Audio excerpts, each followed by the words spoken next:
Hi, it's me. I'm back for now. I'm sure the quarantine and everything is driving you just as crazy as it's driving me. Even as an introvert that doesn't like leaving the house and talking to people, I'm still going a little bit crazy.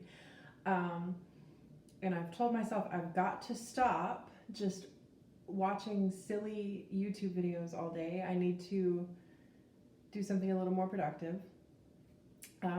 So yesterday I checked out a bunch of books from the library, and I thought it would be a good time to come back and talk about the things I've been reading and what I would like to read for now, and see what you've been reading, see what you recommend.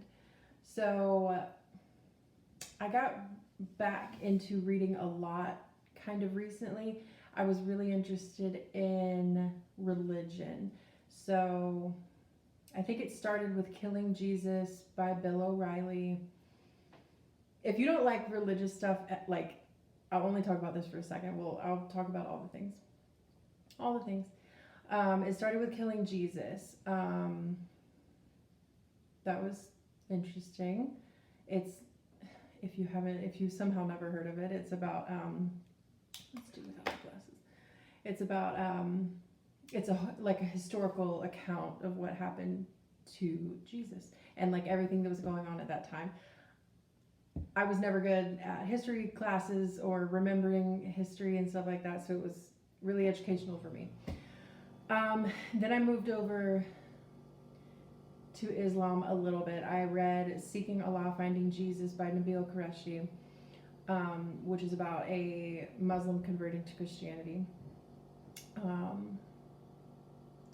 It was interesting. He wrote, I read a couple of his other books. There's Answering Jihad, which is about jihadists and why they do what they do. And then there's also one called No God But One. I think I started that book and didn't finish it. I don't remember. But I think it was about justifying how there's only one God and comparing Allah to the Christian God. It was interesting. So if you're into religious stuff like that, I would really like your recommendations about where to go next. Oh, I also read Karen Armstrong is how she says her own name. The Case Forgot. I don't have a lot of these books because I just borrowed them from the library and read the ebook. But I liked that. I listened to the audiobook I checked it out from the library, and I liked it so much that I bought it. So there's that. The same goes with Seeking Allah, Finding Jesus, because I listened to this one as well.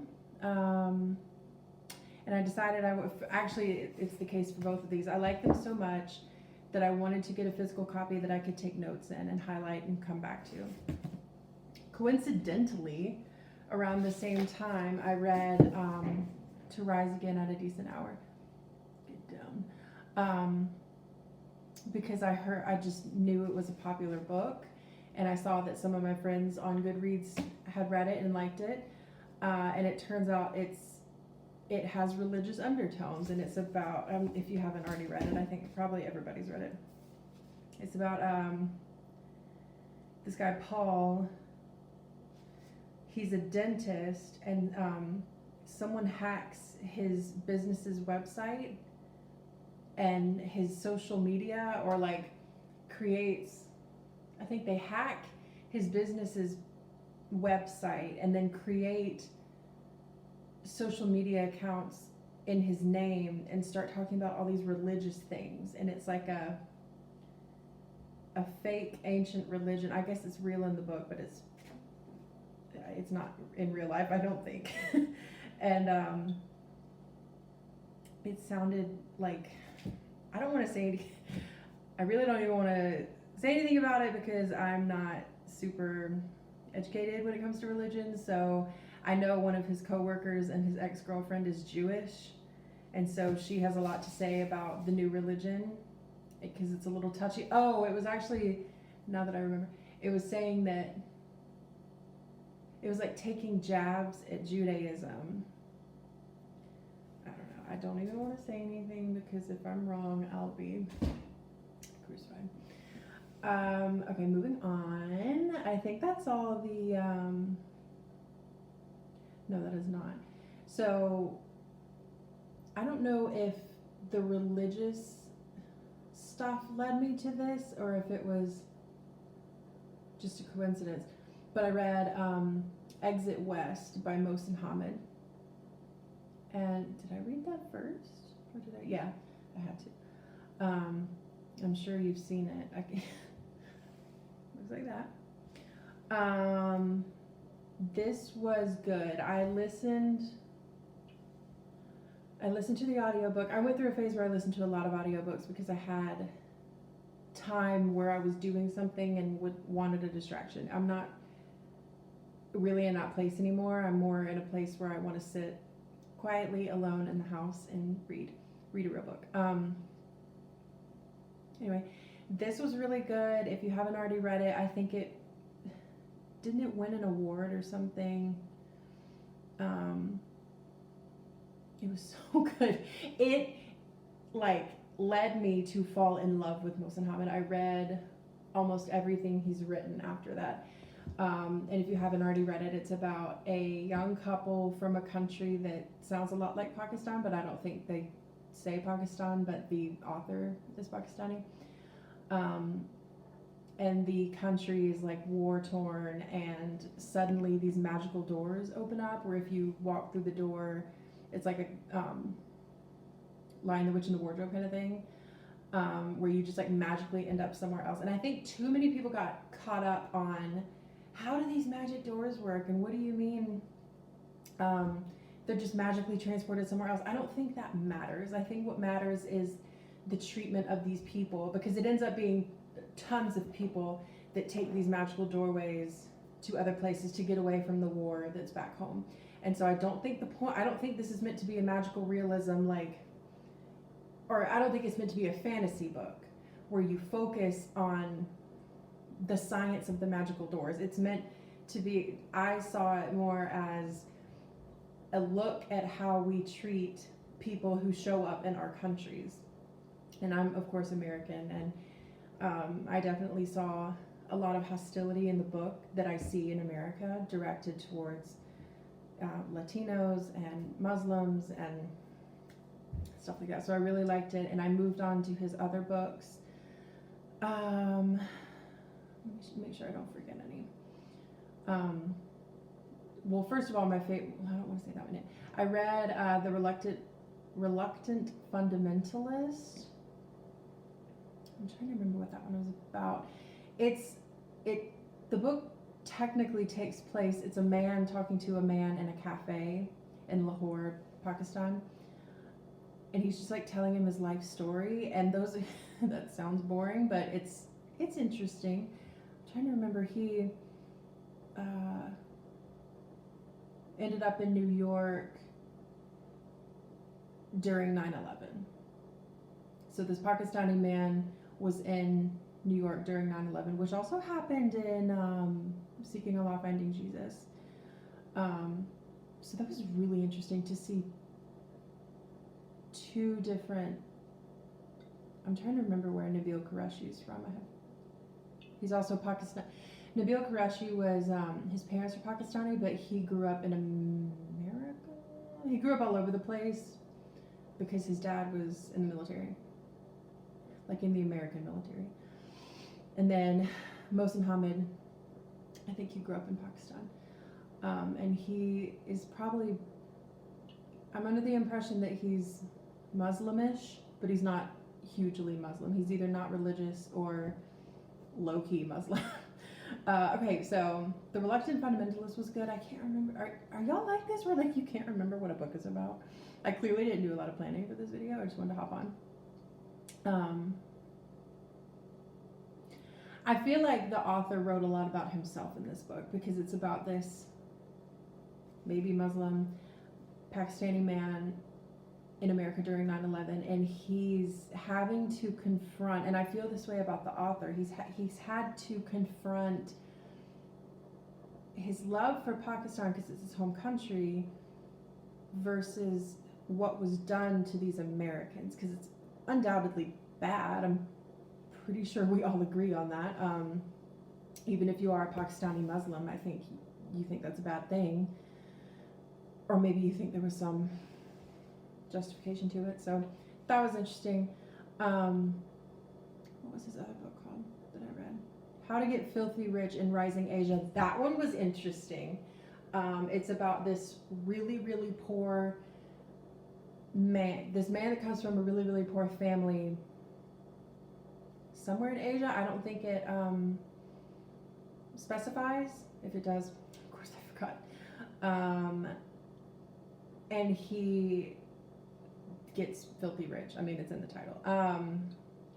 But it's really interesting to see how he gains that wealth and how he kind of takes advantage of the system.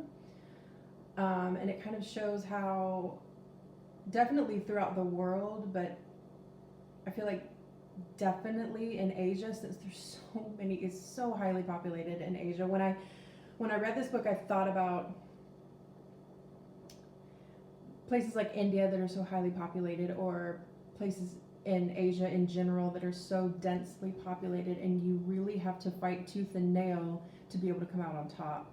So that was really interesting to me. And then it goes all the way to the end of his life, and it's not boring. It's not boring to stick around for this man's life, literally from, I don't think it started when he was a toddler, but maybe when he was 5, 6, 7, 8 or so, all the way up until he dies. And then my favorite book by Mohsin Hamid is called Moth Smoke. I forgot to be showing you the pictures. Here's Moth Smoke. Oh, you can't see it, it's fine. Anyway, this is about a drug addict. This is about, again, it's in Pakistan. This is about a guy that gets addicted to heroin. And this book helped me realize that I just really like books about drug addicts. And I don't know. But I started thinking, because it just really stuck with me, like how much this guy's life sucked. And I think it's something about seeing a drug addict struggle. It's just such a raunchy, like, fighting against your own body type of struggle that really, it appeals to me, because it's just such a hard fight, I guess. So I read Moth Smoke, and it stuck with me for a really long time. And I don't own any of his books, because I bought these other books because I like them so much. Even after I read them for free from the library, I still bought a copy. And I haven't bought any of his books yet, because I want to buy like really pretty copies, and I just haven't committed to that yet. So after reading Moth Smoke, recently I watched Requiem for a Dream. And I remember watching it, I'm sorry if you can hear what's going on outside. I remember watching Requiem for a Dream when I was in like high school, but when I tell you I was a late bloomer, like I did not understand anything that was going on in Requiem for a Dream. I did not understand that drugs were happening. Like, that's how stupid I was. So I watched it again recently, and realized that it was obviously the drug addict story that I like so much, storyline that I like so much. And I absolutely loved it. And then I realized it was based on a book. So I looked up that author, Hubert Selby Jr. And I'm the type where I like to read authors chronologically, so start with their first book and go from there. So that's what I did, and I read Last Train to Brooklyn, is that what it's called? Or Last Exit to Brooklyn? I don't remember. That was really good too. It was also about drug addicts. So that was fun. I'm looking at my Goodreads to make sure I don't miss anything. They're taking out the trash next door. It's really loud.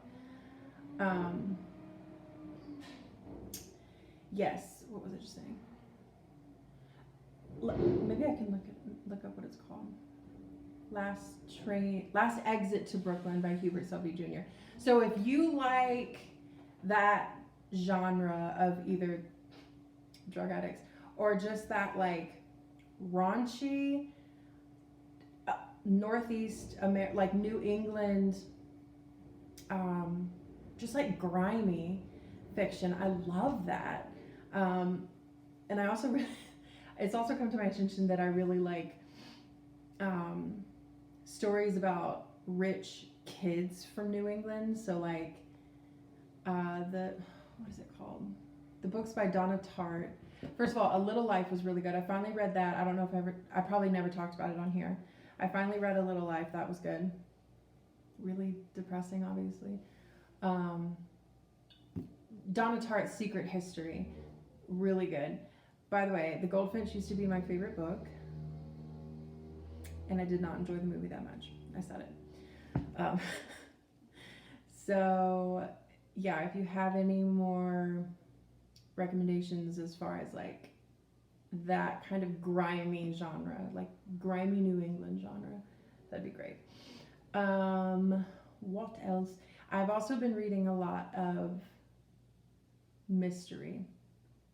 And that was also more of an audiobook deal, especially if I was like, I would like to go for walks and stuff, get my steps in, or on the way to work I would listen, like my commute.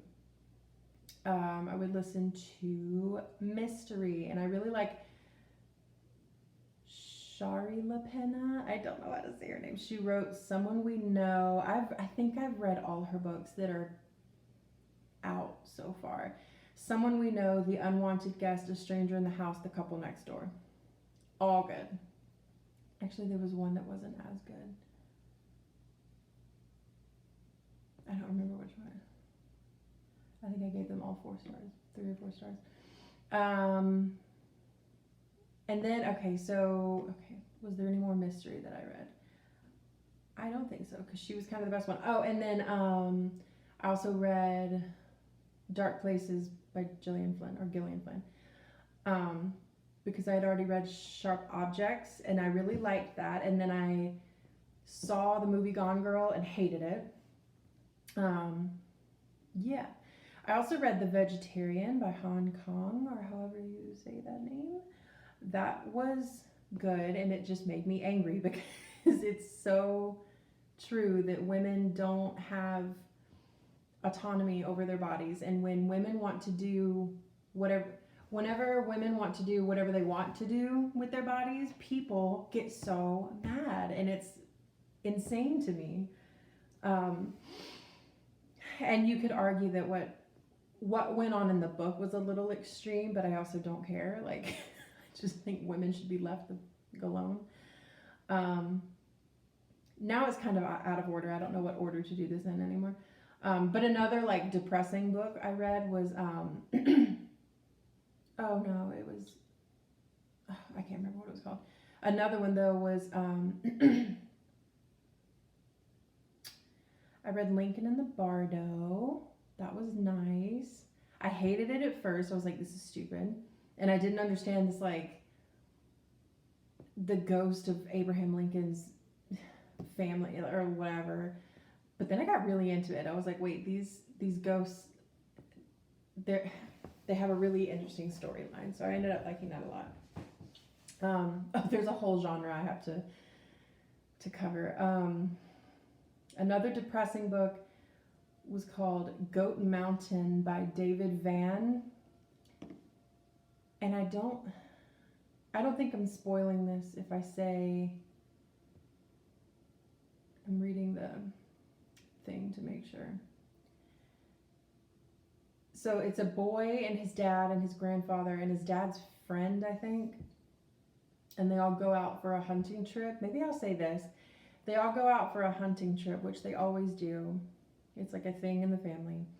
And something goes terribly wrong. And so the rest of the book is about how are we going to deal with this? Because this is not something we can just bury, if you know what I mean, if you've read it. This is not something we can just lie about. So they're trying to grapple with how, now that this has happened, how do how do they view each other? How are they going to cope with this? It was really interesting. And I liked just the kind of, I'm very much a scenery kind of person. So I always really like John Steinbeck books because I feel like he does a really good job of like putting you where the story is. And I liked Goat Mountain for that reason. It was very like woodsy and not the pretty woods. Like, I hate it when you go on Instagram or something and you see these beautiful woods where everything's perfect and you can have a picnic. But if you go into my backyard, it's like shrubbery and like thorns, you know what I mean? And that's what this book felt like, Goat Mountain. Oh, the other book was called Harvest. Let me look up who the author is. It was like Jim Crace. That was good. It was also very like rough.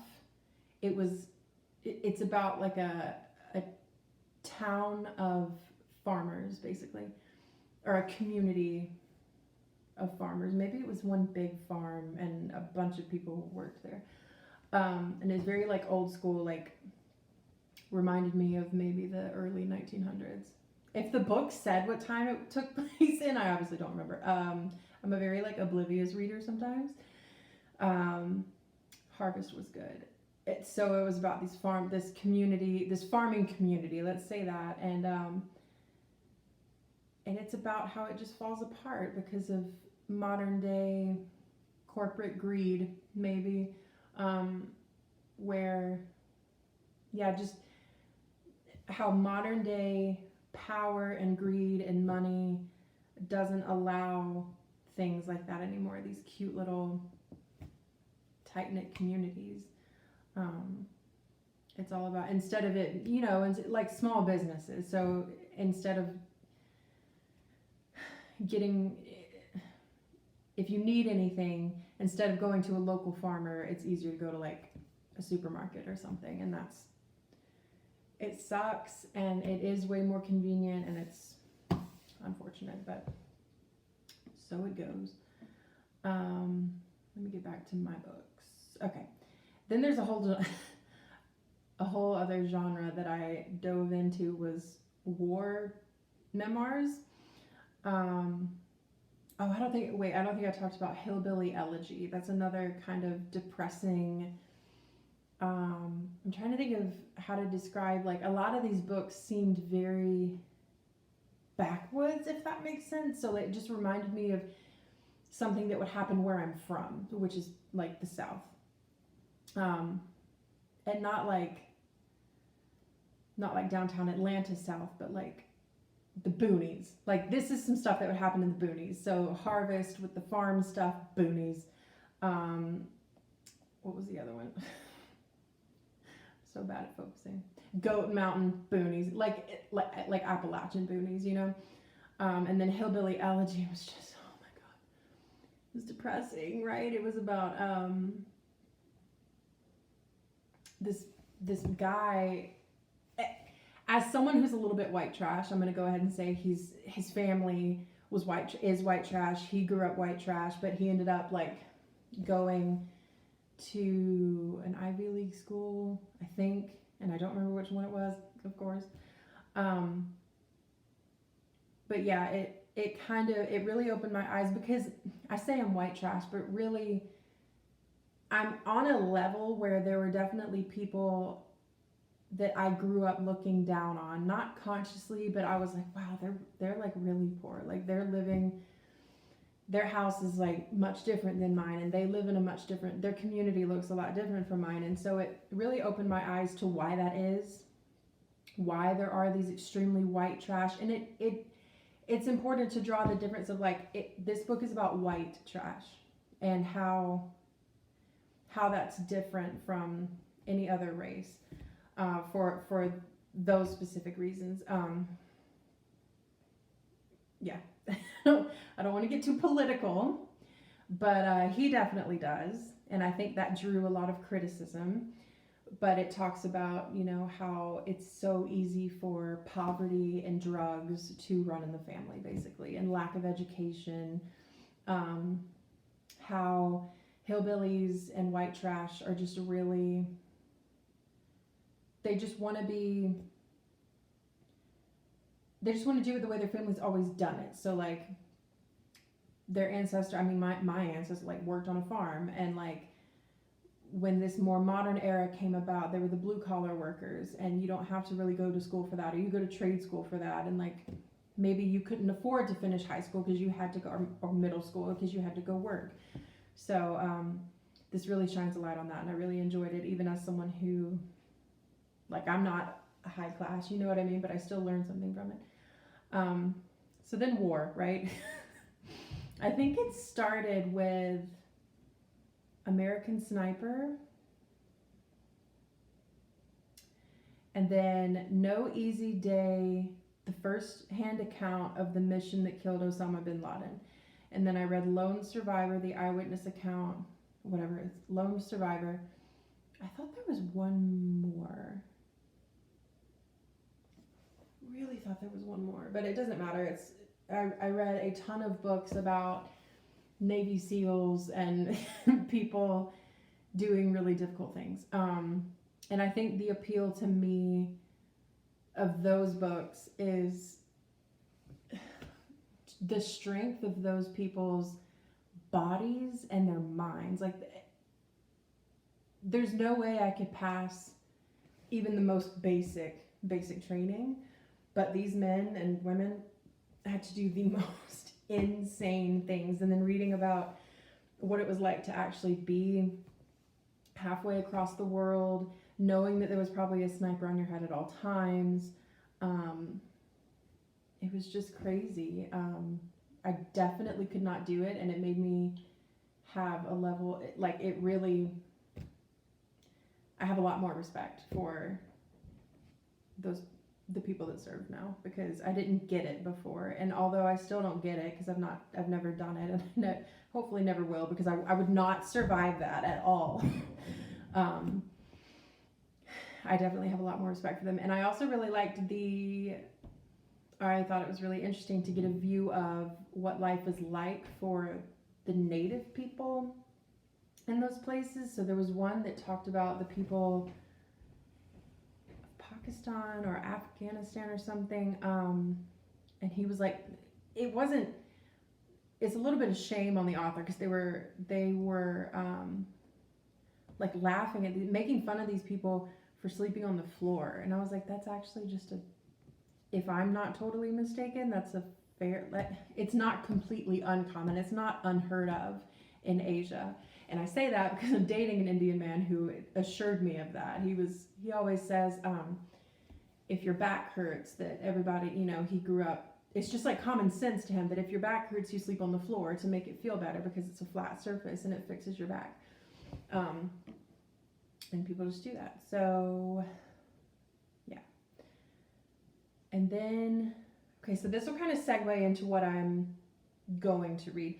So I'm stupid. I don't let myself read popular books, because I'm like, if they're so popular that they're sold on the, there's shelves and shelves of these books at Target or something, then there's no way I would be interested in them, because I don't read books that everybody else reads. Stupid.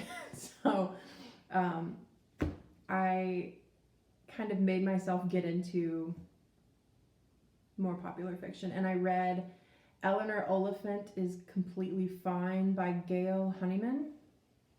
It was so good, and it made me realize that these popular books, they're popular for a reason, idiot. Like, this was a really good book about mental health struggles and feeling lonely and having no friends. I mean, I got so emotional reading this book, because she went to work every day and saw the same people, and they just kind of laughed at her and looked down on her, and she just kind of did her thing and went home. And I was like, same. So it was just really nice. And then I also liked, I don't want to spoil it, but it's not, the focus of this book is not a romantic happily ever after book. So this is not like a man swoops in and saves the day kind of thing, which is maybe what I was expecting, and maybe why I avoided popular books. So I was very pleasantly surprised by that. So So that was really nice. So what I'm going to be reading, I checked out a bunch of books from the library, and I had someone tell me that the library's closed, and I was like, okay, but Overdrive exists. So, and you'll have to comment and tell me if I'm gonna if any of these books are a waste of time. But like I said, I told myself I cannot keep sitting here all day, literally, watching these pointless like life vlogs and people making coffee and grocery hauls. Does anybody feel me? Probably not. So I was like, read a book. So tell me if any of these are going to be a waste of my time, except this one. I've never read 1984. I know. I don't know how I got through high school and a literature degree without ever having read 1984. I was definitely in advanced literature in my senior year of high school, and it was either the regular literature class or I think in senior, and see, this is how stupid I am. George Orwell's British, right? Like, I don't know anything. You would never know I had a literature degree. George Orwell's British, right? So like senior year of high school was Brit Lit. Because we also read Frankenstein. Guys, literally, like Mary Shelley is British, right? Oh my God. This has turned into like a super embarrassing video. Yeah, so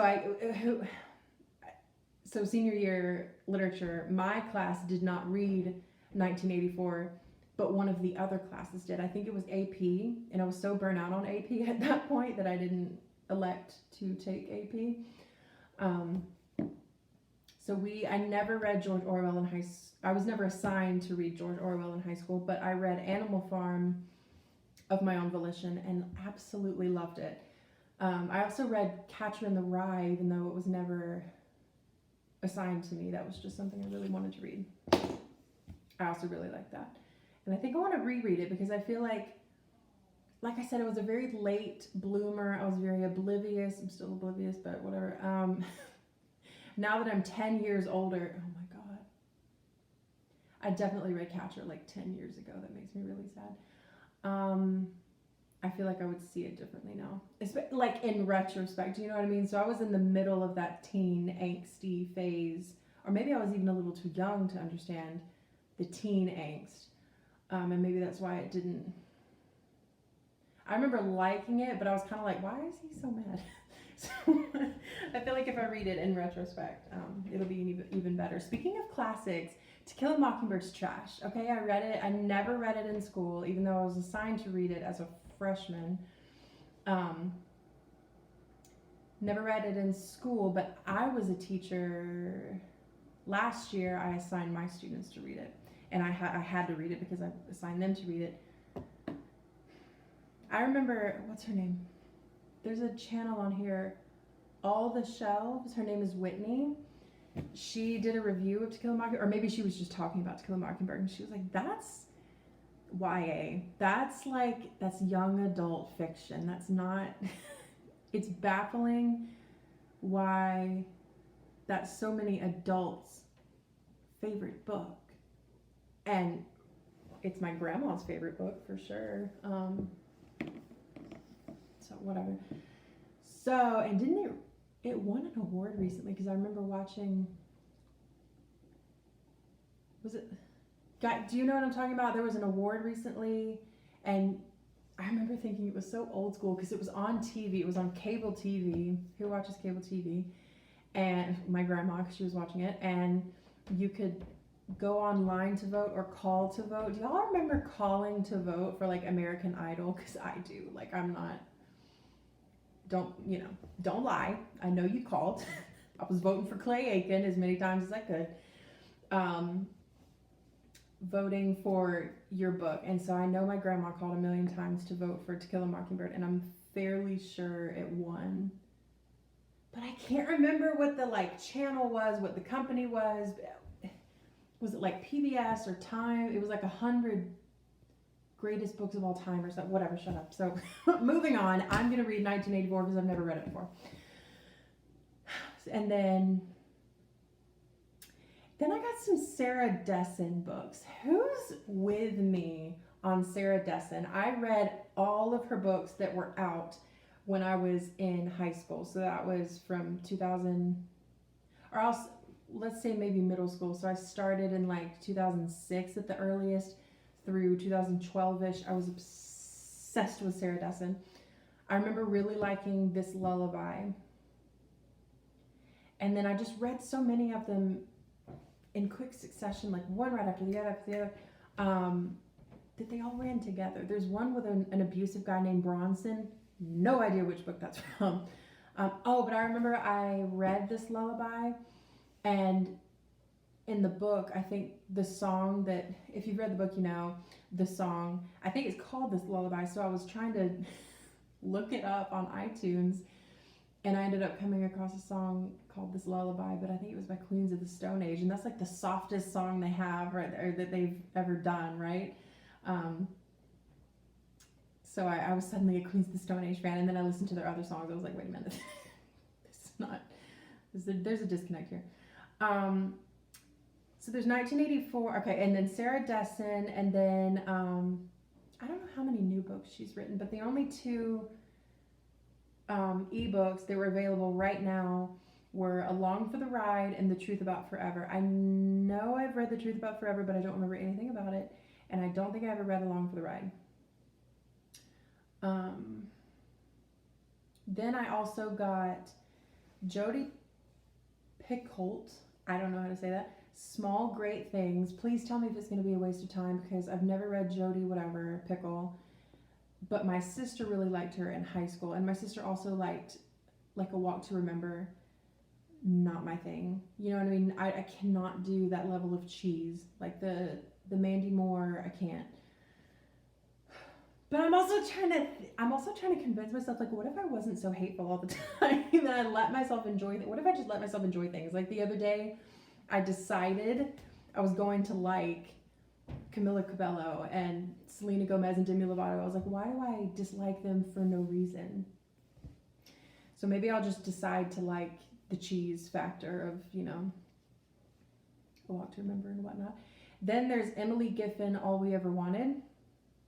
Will that be a waste of my time? The Power by, oh no, Naomi Alderman. The Power. It's got this like hand, the one with the hand. I'm sorry, I can't do any better. I'm sorry. Searching for Sylvie Lee. I don't know why I picked this. Jean Kwok Kwok. I think it was because I was looking for Helen Huang, like The Bride Test, and one other Asian author, maybe the one that wrote Crazy Rich Asians. I watched that movie and cry, like I loved it. I really liked that movie, and I'm wondering if I should read the book, because then there's a sequel to the book. Let me know.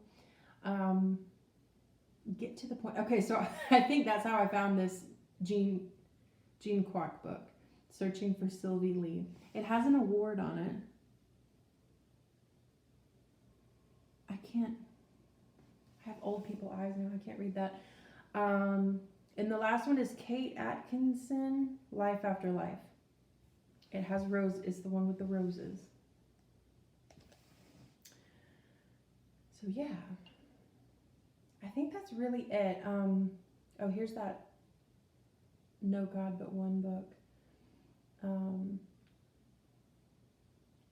I don't think there's really anything else. I'm just scrolling through my Kindle. That's about it. I don't think I really have anything more to say. I guess that's it. It's been 40 minutes. Ooh, did anyone watch this? We'll find out. Please leave me recommendations for me based on what I've just told you, if there's any, okay, so TLDR, if there's any really interesting war books, if there's any popular books that I need to give a try. Oh, I was gonna say I also read recently-ish, about a year ago actually, I read Wild. I was gonna say Wild Side. No. Wild by Cheryl Strayed. That's another kind of mental and physical strength kind of book that just blew me away. I was like, that's insane. And she was saying that there was one point where she was like signing a book, like she was on a hike, she was hiking the Pacific Coast Trail, and I think there was a point where like you sign like a guest book basically, and she said that there were no women had ever done that before, or at least on their own, and a couple men on the trail that she passed told her that. So that was really interesting. I feel like there was other things I wanted to talk about, but I've been talking for 40 minutes. Well, if you're watching this and you've watched me before when I made videos like, how many years ago? 4 years ago, 5. I've moved, I've changed. I have a public Instagram called Miranda is Weird. But I just tend to use my personal one more, but it's private and I want to make it public, but I'm always like on the fence.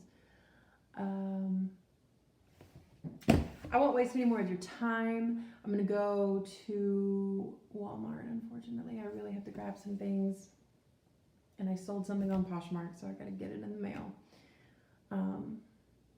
So stay safe. I hope you're doing okay. This is all making me very sad because I want to help people and I can't. I mean, the thing I can do that's the most helpful is to stay at home and not spread it even more. So stay safe. I need to catch up on y'all's videos, even though I told myself don't watch a ton of YouTube videos. I've just been away from BookTube for a very long time. But okay, I'll maybe check back in after I read these and we'll have another chat. So thanks for watching and I'll see you later.